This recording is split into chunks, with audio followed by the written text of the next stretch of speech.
Hallelujah. യേശു ക്രിസ്തു ഉയർത്ത് എഴുന്നേറ്റു എന്ന് വിശ്വസിക്കാനൊക്കെയുണ്ട്. ഹല്ലേലൂയ. അതുകൊണ്ട് എനിക്ക് നിങ്ങൾക്കും ദൈവം വളരെയേറെ അനുഗ്രഹങ്ങൾ ചെയ്തു തന്നിട്ടുണ്ട്.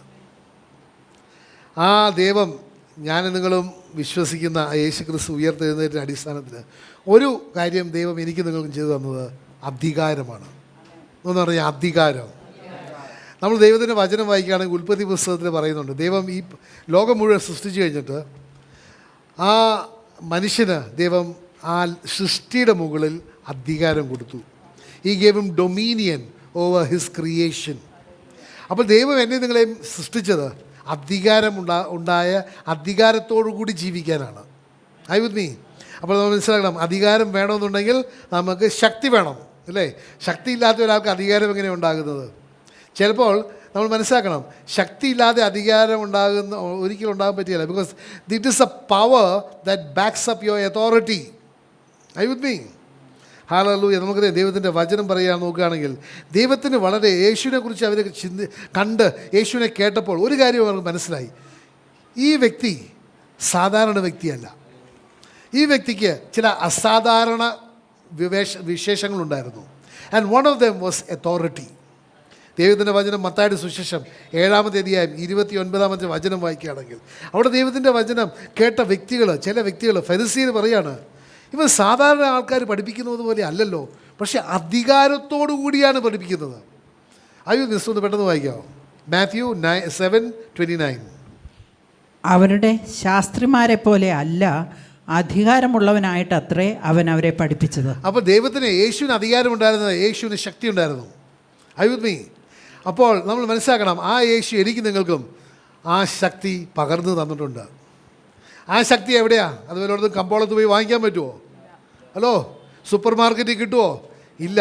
പക്ഷെ ആ ശക്തി ഇരിക്കുന്നത് എവിടെയാണ്? അതിൻ്റെ ഉറവിടമെന്ന് അപ്പോസ്തല പ്രവർത്തനം 4-ാമത്തെ അധ്യായം 7-ാമത്തെ വചനം വായിച്ചാൽ വളരെ വ്യക്തമായിട്ട് എനിക്ക് നിങ്ങൾക്കും അറിയാൻ പറ്റും ആ ശക്തിയുടെ ഉറവിടം എവിടെയാണെന്ന്. ആ ശക്തിയുടെ ഉറവിടത്തിൻ്റെ കൂടെ ഞാൻ ആ ശക്തി അനുഭവിക്കുമ്പോൾ ദൈവത്തിൻ്റെ അധികാരവും അതിൻ്റെ കൂടെ വരും. വായിച്ചേ, ആക്ട്സ് 4:7. അപ്പോസ്തല പ്രവർത്തനം. ഇവർ അവരെ നടുവിൽ നിർത്തി, എന്ത് അധികാരത്തിൽ അഥവാ ഏത് നാമത്തിൽ നിങ്ങൾ ഇത് ചെയ്തു എന്ന് ചോദിച്ചു. ആമേൻ. അപ്പോൾ അതിന് മറുപടിയായിട്ട് 10-ാമത്തെ വചനത്തിൽ പറയുന്നുണ്ട്, നിങ്ങൾ ക്രൂശിച്ചവനും ദൈവം മരിച്ചവരിൽ നിന്ന് ഉയർപ്പിച്ചവനുമായ നസ്രയനായ യേശുക്രിസ്തുവിൻ്റെ നാമത്തിൽ തന്നെ ഇവൻ സൗഖ്യമുള്ളവനായി നിങ്ങളുടെ മുൻപിൽ നിൽക്കുന്നു എന്ന് നിങ്ങളെല്ലാവരും ഇസ്രായേൽ ജനതയൊക്കെയും അറിഞ്ഞുകൊള്ളുവിൻ. ആമേൻ. അപ്പോൾ മനസ്സിലാക്കണം, ദൈവത്തിൻ്റെ നാമത്തിൽ ശക്തിയുണ്ട്. There is power in the name of Jesus. I with me. കാരണം ആ ഫരിസേയർ തന്നെ അവരോട് ചോദിക്കുകയാണ്, ഏത് നാമത്തിൽ, അല്ല ഏത് അധികാരത്തിൽ, അല്ലെങ്കിൽ ഏത് ശക്തിയിലാണ് നിങ്ങളിത് ചെയ്തത്?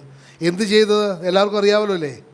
സുന്ദര കവാടം എന്ന് പറഞ്ഞ ഒരു സ്ഥലത്ത് ജന്മനാൽ മുടന്തനായ ഒരു വ്യക്തിയെ ആ ദൈവത്തിൻ്റെ ശിഷ്യന്മാർ ആയ പത്രോസും യോഹന്നാനും അവിടെ വന്നിട്ട് പറഞ്ഞു, സ്വർണ്ണമോ വെള്ളിയോ ഇനി ഞങ്ങളുടെ അടുത്തില്ല, പക്ഷേ അതിനേക്കാൾ ശ്രേഷ്ഠമായതും അതിനേക്കാൾ ശക്തിയുള്ളതും അതിനേക്കാൾ നിനക്ക് ഗുണം വരുന്നതുമായ ഒരു കാര്യമുണ്ട്, അതാണ് നസ്രനായ യേശുവിൻ്റെ നാമം.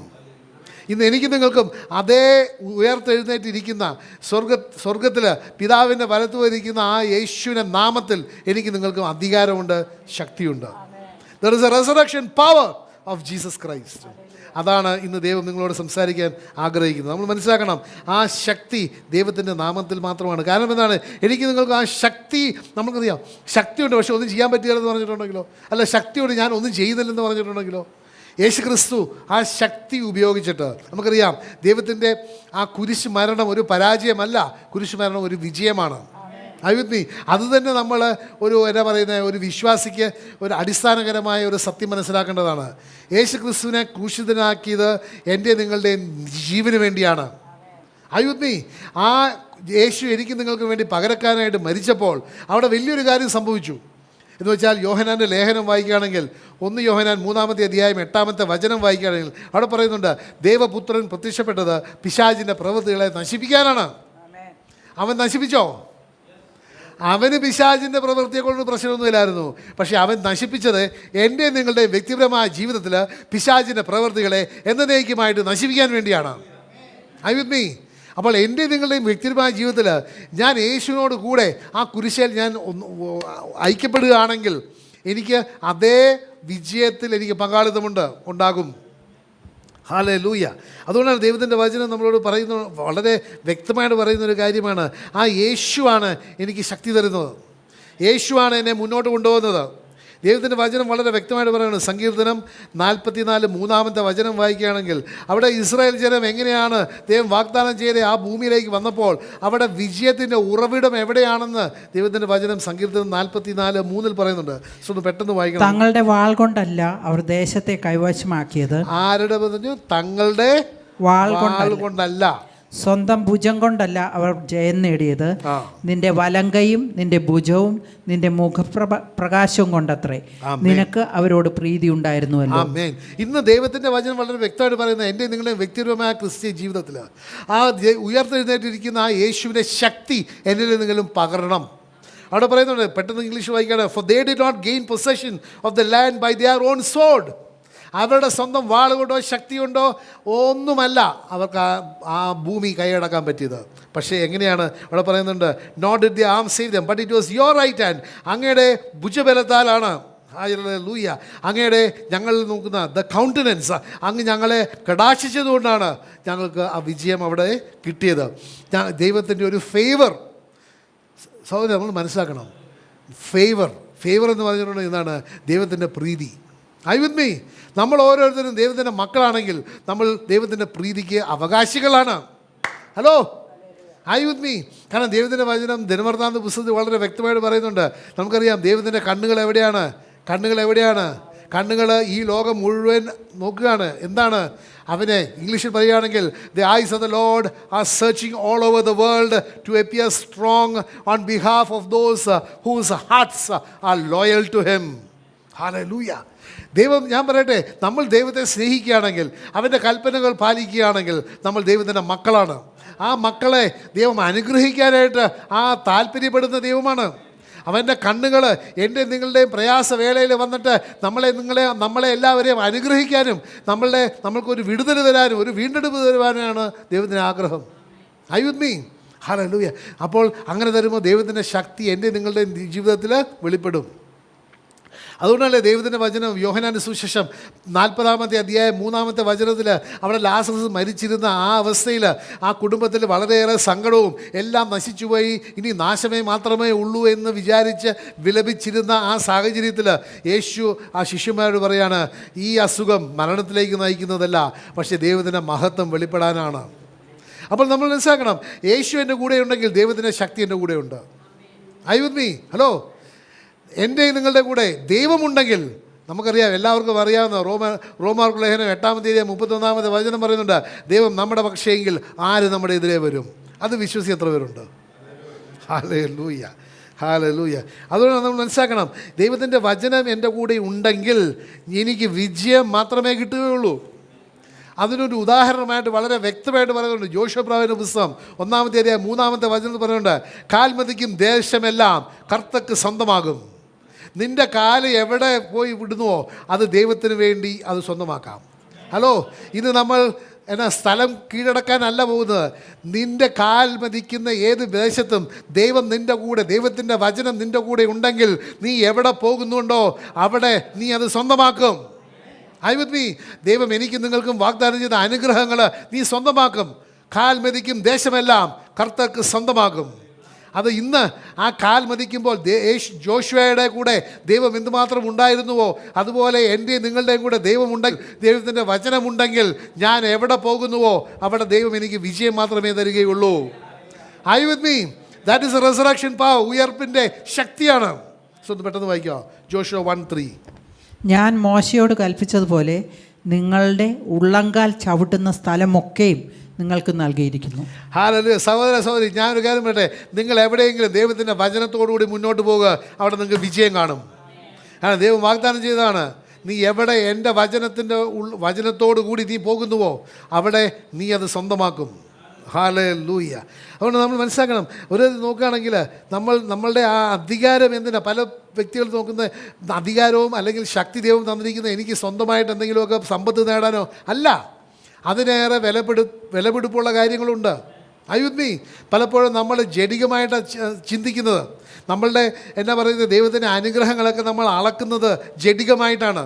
എനിക്ക് എന്തുമാത്രം സമ്പത്തുണ്ട്, എന്തുമാത്രം സ്വാധീനമുണ്ട്, എന്തുമാത്രം എന്നാ പറയുന്നത് അറിവോ എന്തെങ്കിലും ആയിക്കോട്ടെ, ജഡികമായ ഒരു ഉയർച്ചയിലാണ് നമ്മൾ ദൈവത്തിൻ്റെ അനുഗ്രഹങ്ങളെ കണക്കാക്കുന്നത്. പക്ഷേ ഞാനൊരു കാര്യം പറയട്ടെ, അതിനേറെ ശ്രേഷ്ഠമായ അനുഗ്രഹങ്ങളുണ്ട്. ഏറ്റവും വലിയ അനുഗ്രഹം നിത്യജീവനാണ്. I with me. അതിൻ്റെ കൂടെ വേറെ അനുഗ്രഹങ്ങളുണ്ട്. എന്താണ്? The fruit of the holy spirit, love, joy, peace, patience, kindness, goodness, faithfulness, self-control and humility. Are you with me? ഇത് ദൈവത്തിൻ്റെ ദൈവം എന്നിൽ വസിക്കുന്നു ഉള്ളതിൻ്റെ അടയാളമാണ്. അതിനേക്കാൾ ശ്രേഷ്ഠമായ അനുഗ്രഹങ്ങൾ എനിക്ക് നിങ്ങൾക്ക് തരാൻ പറ്റുകയില്ല. ഒരു നോക്ക്, നീ സമ്പന്നനാണ്, നിനക്ക് പൈസ എന്താണ് ചെയ്യേണ്ടതെന്ന് അറിഞ്ഞുകൂടാ, പക്ഷെ നിനക്ക് ഉറക്കമില്ലെങ്കിൽ എന്ത് പ്രയോജനം? ഹലോ, നിനക്ക് ഉറങ്ങാൻ പറ്റുന്നില്ലെങ്കിൽ എന്ത് പ്രയോജനം? നിനക്ക് സമാധാനമില്ലെങ്കിൽ എന്ത് പ്രയോജനം? Are you with me? അതുകൊണ്ട് നമ്മൾ മനസ്സിലാക്കണം, നമ്മൾ ദൈവത്തെ അറിഞ്ഞ് ദൈവം എനിക്ക് തരുന്ന അനുഗ്രഹങ്ങളെയാണ് നമ്മൾ തേടേണ്ടത്. ഏറ്റവും വലിയ അനുഗ്രഹം നിത്യജീവൻ തന്നെ. അപ്പോൾ എനിക്ക് നിങ്ങൾക്ക് ഈ ശക്തി ഉണ്ടെങ്കിൽ ആ ശക്തി ഞാൻ എന്തിനാണ് പ്രയോജിക്കേണ്ടത്? ഏറ്റവും വലിയ വിലപിടിപ്പുള്ള കാര്യം അതെന്താണ്? ഏറ്റവും വലിയ വിലപിടിപ്പ് ദൈവത്തെ സംബന്ധിച്ച് ഏറ്റവും വിലപിടിപ്പുള്ളത് എന്താണ്? നമ്മളെ അത് കഴിഞ്ഞിട്ട് ഞാൻ വിലപിടിപ്പുള്ളതാണെങ്കിൽ പിന്നെ അടുത്ത വിലപിടിപ്പുള്ളത് മറ്റുള്ളവരാണ്, അല്ലേ? ദൈവത്തിന് ഏറ്റവും വിലപിടിപ്പുള്ള ആത്മാക്കളാണ്. I with me? സോൾസ്. അതുകൊണ്ട് ദൈവത്തിൻ്റെ വചനം തന്നെ നമ്മളൊക്കെ അറിയാമല്ലോ. ദൈവത്തിൻ്റെ വചനം പറയുന്നുണ്ട്, ഒരുവൻ ഈ ലോകം മുഴുവൻ നേടിയാലും എന്ത് പ്രയോജനം അവൻ്റെ ആത്മാവ് നഷ്ടപ്പെട്ടാൽ? അവൻ്റെ ആത്മാവിന് പകരമായിട്ട് എന്ത് കൊടുക്കും അവൻ? അപ്പോൾ ദൈവത്തെ സംബന്ധിച്ച് ഏറ്റവും വിലപിടിപ്പുള്ളത് എന്താണ്? എൻ്റെ നിങ്ങളുടെയും ആത്മാക്കളാണ്. I with me? അപ്പോൾ അതിന് വളരെ വ്യക്തമായിട്ട് വേറെ ഒന്നുണ്ട്, മനുഷ്യർ അല്ലെങ്കിൽ വ്യക്തികൾ, they are the most precious things. അതുകൊണ്ടാണ് നമ്മൾ ഉൽപ്പത്തി പുസ്തകം 14 വചനം വായിക്കുകയാണെങ്കിൽ, അവിടെ ജെനസിസ് 14 വായിക്കുകയാണെങ്കിൽ അവിടെ വ്യക്തമായിട്ട് നമുക്കറിയാം എങ്ങനെ എബ്രഹാം അല്ലേ ലോട്ടിനെ രക്ഷിച്ച് സോഡോമിലെ രാജാവ് വന്നിട്ട് എബ്രഹാമിനോട് വലിയൊരു ദൂത് പറയുകയാണ്. എന്ത്? നീ ഉള്ള യുദ്ധത്തിൻ്റെ കൊള്ള മുഴുവൻ നീ എടുത്തോ, ആത്മാക്കളെ എനിക്ക് തന്നാൽ മതിയെന്ന്. ഹലോ, വായിച്ചേ 14:21, ജെനസിസ് 14:21. സോദോം രാജാവ് എബ്രഹാമിനോട്, ആളുകളെ എനിക്ക് തരിക, സമ്പത്ത് നീ എടുത്തുകൊള്ളുക. സമ്പത്ത് മുഴുവൻ എബ്രഹാമെ നീ എടുത്തു, എനിക്ക് വേണ്ടത് ആത്മാക്കളാണ്, മനുഷ്യരാണ്.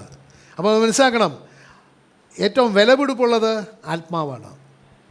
സോദോം രാജാവിന് അറിയാമായിരുന്നു. അപ്പോൾ എബ്രഹാം പറഞ്ഞു, എനിക്ക് നിൻ്റെ ആത്മാവും വേണ്ട, നിൻ്റെ സ്വത്തും വേണ്ട. അപ്പോൾ മനസ്സിലാക്കേണ്ട വലിയ സത്യം ഇതാണ്, ആത്മാക്കൾ ദൈവത്തിനെ സംബന്ധിച്ച് ഏറ്റവും വിലപിടിപ്പുള്ളത് ആത്മാക്കളാണ്. അതുകൊണ്ടാണ് ഏറ്റവും വിലപിടിപ്പുള്ള പിതാവിൻ്റെ ഏറ്റവും വിലപിടിപ്പുള്ളത് അത് യാഗമായിട്ട് എനിക്ക് നിങ്ങൾക്ക് വേണ്ടി യേശു കൊടുത്തത്. I with me? നമുക്കറിയാമല്ലോ, നമ്മളൊരു കമ്പോളത്തിൽ ചെന്നിട്ട് ഒരു സാധനം വാങ്ങിക്കുകയാണ്. ഇപ്പോൾ 1 കിലോ അരി വാങ്ങിക്കുകയാണെങ്കിൽ അരിക്ക് പലതരത്തിലുള്ള അരിയുണ്ട്. നമ്മൾ 50 രൂപയുടെ അരി എടുക്കാം. 50 രൂപ ഞാൻ കൊടുത്ത് 50 രൂപയുടെ അരി വാങ്ങിക്കുമ്പോൾ ആ കച്ചവടക്കാരൻ എനിക്ക് 50 രൂപ തരുമ്പോഴും ഞാൻ 50 രൂപ അങ്ങോട്ട് കൊടുക്കുമ്പോൾ 2 പേർക്കും സമാധാനമാണ്, അല്ലേ? എനിക്ക് 50 രൂപയുടെ വിലപിടിപ്പുള്ള അരി കിട്ടിയെന്നും അതിന് പകരമായിട്ട് അവൻ 50 രൂപ കിട്ടിയെന്നും 2 പേർക്കും ഹാപ്പി. I with me? അതുപോലെയാണ് നമ്മൾ മനസ്സിലാക്കണം, ദൈവത്തിനെ സംബന്ധിച്ച് യേശുവിൻ്റെ രക്തം എത്ര വിലപിടിപ്പുള്ളതാണ്. ആ രക്തം പോലും ചിന്തി ആ ജീവൻ പോലും ബലിയായിട്ട് അർപ്പിക്കാൻ പിതാവിന് സമ്മതമായിരുന്നു. എന്തുകൊണ്ട്? നീ അത്ര വിലപിടിപ്പുള്ളവനാണ്. ഈ സത്യം നമ്മൾ മനസ്സിലാക്കണം. ഈ സത്യം മനസ്സിലാക്കാത്തത് കൊണ്ടാണ് ഇന്ന് ദൈവത്തിൻ്റെ ജനമെന്ന് പറഞ്ഞ് വിശ്വാസി എന്ന് പറയുന്ന വ്യക്തികൾ അലഞ്ഞ് അവിടെ ഇവിടെയൊക്കെ പോയി ദൈവത്തിൻ്റെ അനുഗ്രഹങ്ങൾ തേടുകയാണ്. നമ്മൾ മനസ്സിലാക്കേണ്ട വലിയ സത്യം ഇതാണ്, എല്ലാ നന്മയുടെ ഉറവിടം യേശു ക്രിസ്തുവാണ്. I with me? നിനക്ക് എനിക്ക് വേണ്ട അനുഗ്രഹങ്ങളെല്ലാം ആ യേശുവിലുണ്ട്. ആ യേശു ക്രിസ്തു എവിടെയായിരിക്കും നിങ്ങൾക്ക് തന്നത്? ആ കുരിശിൻ്റെ ചോട്ടിലാണ്. അപ്പോൾ ഞാനും നിങ്ങളും ആ അനുഗ്രഹങ്ങൾ പ്രാപിക്കണമെന്നുണ്ടെങ്കിൽ ആ യേശുവിനെ ഞാൻ സ്വന്തമാക്കണം. നമുക്കറിയാം, ദൈവത്തിന് വായിച്ചു കഴിഞ്ഞാൽ നേരത്തെ പറഞ്ഞു, ഉൽപ്പത്തി പുസ്തകം വായിക്കുകയാണെങ്കിൽ ദൈവം ഈ ലോകം മുഴുവൻ സൃഷ്ടിച്ചു കഴിഞ്ഞിട്ട് മനുഷ്യന് അത് കൊടുക്കുകയും അതിൻ്റെ അധികാരം കൊടുക്കുകയും ചെയ്തു. ആ അധികാരം മനുഷ്യൻ എങ്ങനെ നഷ്ടപ്പെട്ടു? പാപം ചെയ്തപ്പോൾ ആ അധികാരം നഷ്ടപ്പെട്ടു. അതുകൊണ്ടാണ് ആ പാപം ചെയ്തപ്പോൾ മനുഷ്യന് ദൈവം സൃഷ്ടിയിൽ ഉണ്ടായിരുന്ന ആ അധികാരം പിശാച് കവർന്നെടുത്തതിൻ്റെ വളരെ വ്യക്തമായ അടയാളം ഇതാണ്. യേശുവിനെ പരീക്ഷിച്ചപ്പോൾ ആ വലിയ മലമുകളിൽ ചെന്നിട്ട് എല്ലാ രാജ്യങ്ങളും കാണിച്ചിട്ട് യേശുവിനോട് പിശാച് പറയുന്നു, ഇംഗ്ലീഷിൽ പറയുകയാണെങ്കിൽ he had the audacity to tell Jesus, all authority has been given to me, I will give you this. എല്ലാ അധികാരവും ഇതെല്ലാം എൻ്റേതാണ്, നീ എൻ്റെ മുമ്പിലൊന്ന് കുമ്പിട്ട് ആരാധിച്ചാൽ മതിയെന്ന്.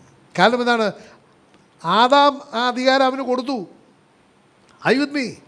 അതാണ് സഹോദരൻ നമ്മൾ മനസ്സിലാക്കണം. കുരിശേൽ യേശു ക്രിസ്തു ആ അധികാരം തിരികെ എടുത്തു.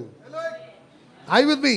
അതുകൊണ്ടാണ് മത്തായിയുടെ സുവിശേഷം 28-ാമത്തെ അധ്യായത്തിൽ 18 മുതൽ 20 വരെ വചനങ്ങൾ വായിക്കുമ്പോൾ അവിടെ പറയുന്നുണ്ട് ആ അധികാരം തിരികെ എടുത്തിട്ടുണ്ടെന്ന്. വായിച്ചേ. യേശു അടുത്തേന്ന് അവരോട് പറഞ്ഞത്, സ്വർഗത്തിലും ഭൂമിയിലും സർവ്വ അധികാരവും എനിക്ക് നൽകപ്പെട്ടിരിക്കുന്നു. ആമേൻ. ആകയാൽ നിങ്ങൾ പോയി സകല ജനതകളെയും ശിഷ്യരാക്കുകയും പിതാവിൻ്റെയും പുത്രൻ്റെയും പരിശുദ്ധാത്മാവിൻ്റെയും നാമത്തിൽ സ്നാനപ്പെടുത്തുകയും ഞാൻ നിങ്ങളോട് കൽപ്പിച്ചതൊക്കെയും അനുസരിക്കാൻ അവരെ പഠിപ്പിക്കുകയും ചെയ്യുക.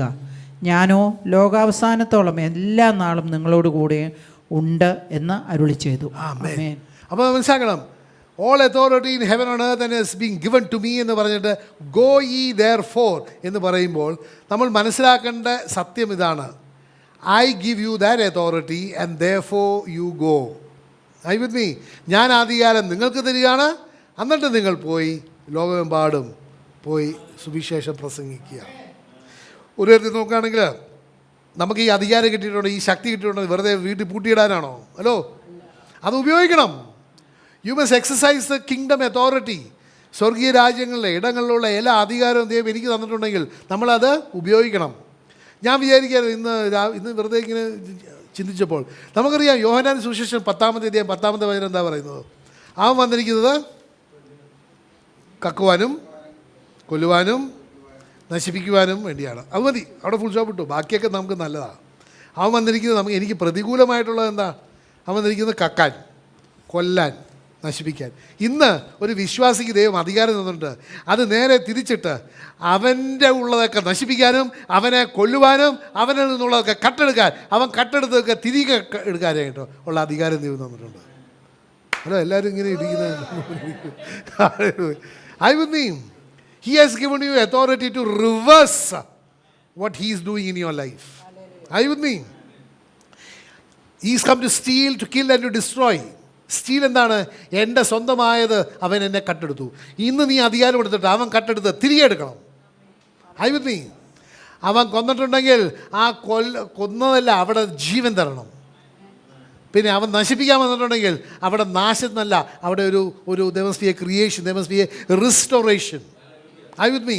അതിനുള്ള അധികാരം ദൈവം തന്നിട്ടുണ്ട്. കാരണം എന്താണ്? നീ നഷ്ടപ്പെട്ട അധികാരം ദൈവം എനിക്ക് നിങ്ങൾക്കും പുനഃസ്ഥാപിച്ച് തന്നിട്ടുണ്ട് ആ കുരിശേല. ഹല്ലേലൂയ. പിന്നെ ദൈവത്തിൻ്റെ വചനം പറയുന്നുണ്ട് വളരെ വ്യക്തമായിട്ട്, ഈ അധികാരം, ഈ ശക്തി എവിടെയുള്ളത്? എവിടെയുള്ളത്? അതുള്ളത് ദൈവത്തിൻ്റെ വചനത്തിലാണ്. കാരണം ദൈവത്തിൻ്റെ വചനം, റോമാർക്കുള്ള ലേഖനം 1-ാമത്തെ അധ്യായം 16-ാമത്തെ വചനം പറയുന്നത് എന്താണ്? ഞാൻ, എല്ലാവർക്കും അറിയാം, നമ്മൾ പലപ്പോഴും പറയുന്നതാണ്, ഞാൻ സുവിശേഷത്തെക്കുറിച്ച് ലജ്ജിക്കുന്നില്ല. എന്തുകൊണ്ടെന്നാൽ അത് വിശ്വസിക്കുന്ന ഏവർക്കും, ദാറ്റ് ഈസ് എ കണ്ടീഷൻ, വിശ്വസിക്കുന്ന ഏവർക്കും അത് രക്ഷയിലേക്ക് നയിക്കുന്ന ദൈവത്തിൻ്റെ ശക്തിയാണ്. I with me? ഞാൻ നേരത്തെ പറഞ്ഞല്ലോ, ശക്തിയുടെ കൂടെ അധികാരമുണ്ട്. I with me? ഒരു രാജാവ് അല്ലെങ്കിൽ ഒരു ഭയങ്കര ശക്തിയുള്ള, ഭയങ്കര വലിയ പടയാള എല്ലാ സൈന്യങ്ങളൊക്കെ ഉള്ള രാജാവാണെങ്കിൽ ആ രാജാവിന് അധികാരമുണ്ട് അല്ലേ? He has authority along with the power. You cannot say എനിക്ക് അധികാരമുണ്ട് പക്ഷേ ശക്തിയില്ലെന്ന് പറഞ്ഞാൽ, ഹലോ, അത് പണ്ട് നാട്ടിൽ കുട്ടി രാജാക്കന്മാരെ പോലെ ആയിരിക്കും അല്ലേ? പ്രജയില്ല, ഒന്നുമില്ല, രാജാവ് മാത്രമേ ഉള്ളൂ. പക്ഷേ നമ്മൾ മനസ്സിലാക്കണം, ദൈവത്തിൻ്റെ വചനത്തിന് ശക്തിയുള്ളതുകൊണ്ട് ആ വചനത്തിന് അധികാരവുമുണ്ട്. ഹല്ലേലൂയ. അതുകൊണ്ടാണ് ദൈവത്തിൻ്റെ വചനം 1 കൊരിന്ത്യർ 1-ാമത്തെ അധ്യായം 18-ാമത്തെ വചനം പറയുന്നത്. അവിടെയും നമ്മൾ മനസ്സിലാക്കണം, ദൈവത്തിൻ്റെ വചനം എപ്പോഴും പറയും, വചനം സ്വീകരിക്കുന്നവർക്ക് വചനം എന്ത് ക്രിയ ചെയ്യുമെന്നും വചനം നിഷേധിക്കുന്നവർക്ക് എന്ത് സംഭവിക്കുമെന്നും. 1 Corinthians 1:18. ക്രൂശിൻ്റെ വചനം നശിച്ചു പോകുന്നവർക്ക് ഭോഷത്വവും, നശിച്ചു പോകുന്നവർക്ക് അത് ഭോഷത്വമാണ്, രക്ഷിക്കപ്പെടുന്ന നമുക്കോ ദൈവശക്തിയുമാണ്. ദൈവത്തിൻ്റെ ശക്തിയാണ്. അപ്പോൾ നമ്മൾ മനസ്സിലാക്കണം, ദൈവത്തിൻ്റെ കുരിശിൻ്റെ ആ വചനം അല്ലെങ്കിൽ ആ സന്ദേശം നശിച്ചു പോകുന്നവർക്ക് അത് ഭോഷത്വമാണ്. എങ്ങനെ ആ കുരിശെ കയറി അയാൾക്ക് നമുക്കറിയാമല്ലോ, അവിടെ ഉണ്ടായിരുന്ന ഫരിസേയരൊക്കെ വന്ന് ദൈവത്തെ, യേശുവിനെ പരിഹസിക്കുകയായിരുന്നു. എടാ, നീ ദൈവത്തിൻ്റെ പുത്രനാണെങ്കിൽ നീ ഒന്ന് ഇറങ്ങി വാങ്ങി ഞങ്ങളെല്ലാവരും വിശ്വസിക്കാം എന്നൊക്കെ അല്ലേ? അവർക്ക് ആ കുരിശ് ചെയ്ത പ്രവൃത്തിയെക്കുറിച്ച് ഗ്രഹിക്കാൻ പറ്റിയില്ല. അതുകൊണ്ട് അവർക്കത് ഭോഷത്വമായിരുന്നു. പക്ഷേ ദൈവത്തിൻ്റെ വചനം പറയുന്നത് വിശ്വസിക്കുന്നവർക്കൊക്കെ അത് രക്ഷയിലേക്ക് നയിക്കുന്ന ദൈവത്തിൻ്റെ ശക്തിയാണ്. ഹല്ലേലൂയ. ഇത് വളരെ വ്യക്തമായിട്ട് ഈ സത്യം ദൈവത്തിൻ്റെ വചനം കൊരിന്ത്യസ് ലേഖനത്തിൽ എഴുതിയിട്ടുണ്ട്. 1 കൊരിന്ത്യസ് 2-ാമത്തെ അധ്യായം നമ്മൾ നോക്കുകയാണെങ്കിൽ അവിടെ പറയുന്നുണ്ട്, ആ ഭോഷന്മാരായ വ്യക്തികൾക്ക് ഈ കുരിശയിലുള്ള ശക്തി അറിയത്തില്ലായിരുന്നു. ദൈവത്തിൻ്റെ വചനം 1 കൊരിന്ത്യസ് 2-ാമത്തെ അധ്യായം 7ഉം 8ഉം വായിക്കുകയാണെങ്കിൽ അവിടെ വളരെ വ്യക്തമായിട്ട് പറയുന്നുണ്ട്, ആ അധികാരം, അന്ന് ലൗകിക അധികാരമുണ്ടായിരുന്ന ഭോഷന്മാർക്ക് ഈ ദൈവത്തിൻ്റെ കുരിശിലുള്ള ശക്തിയുടെ ആ സത്യം അറിയുകയില്ലായിരുന്നു. ദൈവം ലോക സൃഷ്ടിക്ക് മുമ്പേ നമ്മുടെ തേജസ്സിനായി മുൻ നിയമിച്ചതും മറഞ്ഞിരിക്കുന്നതുമായ ദൈവത്തിൻ്റെ ജ്ഞാനമത്രേ മർമ്മമായി ഞങ്ങൾ പ്രസ്താവിക്കുന്നത്. അത് ഈ ലോകത്തിൻ്റെ പ്രഭുക്കന്മാർ ആരും അറിഞ്ഞിരുന്നില്ല. ഈ ലോകത്തിൻ്റെ പ്രഭുക്കന്മാര് അറിഞ്ഞില്ല. അറിഞ്ഞിരുന്നെങ്കിൽ എന്ത് ചെയ്യും? അറിഞ്ഞിരുന്നുവെങ്കിൽ അവർ തേജസ്സിന്റെ കർത്താവിനെ ക്രൂശിക്കുകയില്ലായിരുന്നു. അപ്പോൾ ഭോഷന്മാരായതുകൊണ്ട് അവർ യേശുവിനെ കുരിശിൽ തറട്ടി. I with me? That is why അവർക്ക് ഇവരെ കൊന്നപ്പോൾ അവൻ വിചാരിച്ചു ഇവന് ലോകത്തിലെ വലിയ ജ്ഞാനിയാണെന്ന്. പക്ഷേ യഥാർത്ഥത്തിൽ ഭോഷനായിരുന്നു. കാരണം അവന് ജ്ഞാനം ഉണ്ടായിരുന്നെങ്കിൽ ഹല്ലേലൂയ പരിഹാരമായിട്ട് ബലിയർപ്പിക്കാനായിട്ട് പിതാവ് അയച്ച യേശുവിനെ അവർ കൊല്ലുകയില്ലായിരുന്നു. യേശു 120 വർഷം വരെ ജീവിച്ചിട്ട് വല്ലോ സാധാരണ മരിക്കുന്നത് പോലെ നമ്മൾ ചോദിക്കില്ല എങ്ങനെയാണ് മരിച്ചത്? പ്രായം ആയപ്പോൾ മരിച്ചു. അങ്ങനെ യേശു പ്രായമായിട്ട് മരിച്ചാൽ, അപ്പോൾ അങ്ങനെയാണെങ്കിൽ ഞാനും നിങ്ങളും മരിച്ചിട്ട് നേരെ പോകുന്നത് താഴോട്ടാണ്. Hello, I with me? ആ രക്ഷാകർമ്മത്തിന് ഒരു പൂർത്തീകരണം ഉണ്ടാകുകയില്ലായിരുന്നു. അതുകൊണ്ടാണ് നമ്മൾ മനസ്സിലാക്കണം, എന്നെ നിങ്ങളെ സംബന്ധിച്ച് വിശ്വസിക്കുന്ന ഏവർക്കും കുരിശിൻ്റെ സന്ദേശം രക്ഷയിലേക്ക് നയിക്കുന്ന ദൈവത്തിൻ്റെ ശക്തിയാണ്. അത് അറിഞ്ഞതുകൊണ്ടാണ് പൗലോസ് പറഞ്ഞത്, എനിക്ക് നിങ്ങളുടെ കൂടെ ആയിരിക്കുമ്പോൾ എനിക്ക് നിങ്ങളുമായിട്ട് സംസാരിക്കാനായിട്ട് ഒരു വിഷയവുമില്ല. നമ്മളിപ്പോൾ സാധാരണ ഒരു റിസപ്ഷനൊക്കെ പോവുകയാണെങ്കിൽ, ഇന്ന് എന്നാ പറയുന്നത്, കോട്ടയം സൈഡിൽ അല്ലെങ്കിൽ ഈ സൈഡിലാണെങ്കിൽ എല്ലാവരും ചോദിക്കുന്നത് റബ്ബറിൻ്റെ വില എങ്ങനെയുണ്ടെന്ന്, അല്ലെങ്കിൽ ചിലപ്പോൾ ചോദിക്കും ഏലക്കായുടെ വില എങ്ങനെയുണ്ടെന്ന്, അല്ലെങ്കിൽ വേറെ, അല്ലെങ്കിൽ ഇന്ന് അവിടെ മഴ പെയ്തോ, ഹലോ, അല്ലെ എന്നാ ഉഷ്ണമാണ്, ഹലോ, അല്ലേ, അങ്ങനത്തെ ഓരോ വിഷയങ്ങളെക്കുറിച്ചാണ് സംസാരിക്കാൻ അവർക്ക് താല്പര്യം. പക്ഷേ പൗലോസ് പറയുകയാണ്, ഞാൻ നിങ്ങളുടെ മധ്യ വരികയാണെങ്കിൽ എനിക്ക് ഒരു വിഷയമേ സംസാരിക്കാനുള്ളൂ, അത് ക്രൂശിതനായ യേശു ക്രിസ്തുവിനെ കുറിച്ച് മാത്രം. I with me? കാരണം അതും that is the only thing that matters. I with me? The only thing that matters in your life and in my life is the crucified Christ. ആ യേശു ക്രൂശിതനായില്ലെങ്കിൽ എനിക്ക് നിങ്ങൾക്ക് ഈ ലോകത്തിൽ ഒന്നും നേടാനില്ല, എനിക്ക് നിങ്ങൾക്ക് ഒന്നിനെക്കുറിച്ചും പ്രശംസിക്കാനില്ല. I with me? അപ്പോൾ എനിക്ക് നിങ്ങൾക്ക് എന്തെങ്കിലും ഉണ്ടെങ്കിൽ അത് യേശു എനിക്ക് നിങ്ങൾക്കും പകരക്കാരനായിട്ട് മരിച്ചതുകൊണ്ട് മാത്രമാണ്. പിന്നെ നമ്മൾ മനസ്സിലാക്കണം, നമ്മൾ ശുശ്രൂഷിക്കേണ്ടത് ആരെയാണ്? നമ്മൾ രണ്ട് തരത്തിലുള്ള ശുശ്രൂഷയുണ്ട്. ഹലോ, ഇത് തന്നെ നമ്മൾ മനസ്സിലാക്കണം. There are 2 types of ministry. ഒന്ന് നമുക്ക് മനുഷ്യരോട് ശുശ്രൂഷ ചെയ്യാം, മറ്റത് ദൈവത്തോട് ശുശ്രൂഷ ചെയ്യാം. വളരെ വ്യക്തമായിട്ട് പറയുന്നുണ്ട്, ദൈവം ഒരു ആലയം പണിതില്ലേ, അല്ലെ, ജെറൂസലേമിൽ ഒരു ആലയം പണിതില്ലേ, അവിടെ ശുശ്രൂഷിക്കാൻ ആൾ വേണ്ടേ? ഹലോ, അപ്പോൾ ശുശ്രൂഷിക്കാൻ ആളിട്ടിട്ടില്ലെങ്കിൽ അവിടെ എങ്ങനെ കാര്യങ്ങൾ നടക്കും? അപ്പോൾ അവിടെ 2 തരത്തിലുള്ള ശുശ്രൂഷയെക്കുറിച്ച് പറയുന്നുണ്ട്. ഇന്ന് പല വ്യക്തികളും ആഗ്രഹിക്കുന്നത് എന്താണ്? മനുഷ്യരെ ശുശ്രൂഷിക്കണം. അവർക്ക് ശുശ്രൂഷിക്കുമ്പോഴാണ് അവർക്ക് എന്തെങ്കിലും ചില്ലറ കിട്ടുക. ഹലോ, ഹലോ, ചില്ലറ വേണ്ടേ? ചില്ലറ വേണം, പേര് വേണം, എല്ലാം വേണം. അത് മനുഷ്യനെ ശുശ്രൂഷിക്കുമ്പോഴാണ്. ദൈവത്തോട് ശുശ്രൂഷിക്കുമ്പോൾ ദൈവത്തിൻ്റെ പ്രീതി അതിനൊക്കെ കിട്ടുക. You will get the favour of God. അപ്പോൾ 2 തരത്തിലുള്ള ശുശ്രൂഷ തന്നെ ദൈവം തന്നെ തീരുമാനിക്കുന്നതാണ്. അത് ഒരുമാതിരി ലക്കെടുപ്പൊന്നുമല്ല. ഹലോ, നിനക്ക് എവിടം വരെ പോകാം, മറ്റുള്ളവർക്ക് എവിടം വരെ പോകാം, ഓരോരുത്തരുടെയും പരിധികൾ അല്ലെങ്കിൽ the boundaries are decided by God. നമുക്കൊന്ന് ദൈവത്തിൻ്റെ വചനത്തിലേക്ക് കയറാം. സിസ്റ്റർ, എസേക്കിയേൽ പ്രവാചകന്റെ പുസ്തകം 44-ാമത്തെ അധ്യായം 10 മുതൽ 16 വരെ ഒന്ന് വായിക്കാം. 2 തരത്തിൽ ശുശ്രൂഷയുണ്ട് കേട്ടോ.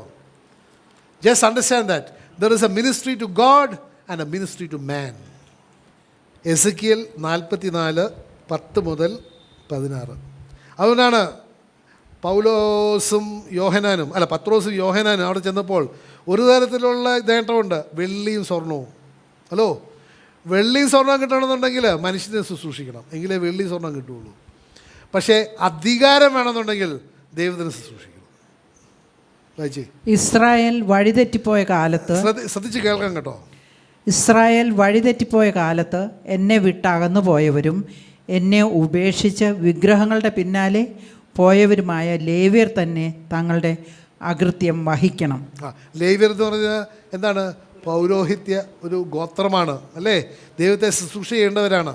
അവർ എന്തിൻ്റെ പുറകെ പോയി? വിഗ്രഹത്തിൻ്റെ പുറകെ പോയി. ഇന്ന് വിഗ്രഹം എന്ന് പറഞ്ഞാലേ നമ്മൾ മനസ്സിലാക്കണം, ഒരു ഇച്ചിരി ബോധമുള്ളവനൊന്നും പോയി ഒരു വിഗ്രഹത്തിന് മുമ്പിൽ വീണ്ടും ജനിച്ചനാന്ന് പറഞ്ഞാൽ വിഗ്രഹത്തിന് മുമ്പിൽ പോവുകയില്ല. പക്ഷേ അതിനേക്കാൾ മരണത്തിന് നിന്നെ കൊണ്ടുപോകാൻ പോകുന്ന വേറെ വിഗ്രഹങ്ങളുണ്ട്. ഒന്നെന്താണ്? പ്രൈഡ്, അഹങ്കാരം, സ്വാർത്ഥത, സെൽഫിഷ്നെസ്, ദേഷ്യം, ക്ഷമിക്കാൻ പറ്റാത്ത അവസ്ഥ. ഇതൊക്കെ ഇതിനേക്കാൾ വലിയ വിഗ്രഹമാണ്. നിൻ്റെ നിത്യജീവനെ കവർന്നെടുക്കുന്ന വിഗ്രഹങ്ങളാണത്. With me? അല്ലെങ്കിൽ അവരുടെ തന്നെയായ ഒരു സെൽഫ് ഗ്ലോറിഫിക്കേഷൻ. പിന്നെ എന്താണ്? വേറെ ഒന്നുണ്ട്, സഭയിൽ അസ്വസ്ഥമായ മനസ്സ്, കലക്കുന്ന മനസ്സ്. അത് വലിയ മനസ്സാണ് കേട്ടോ. ഹലോ,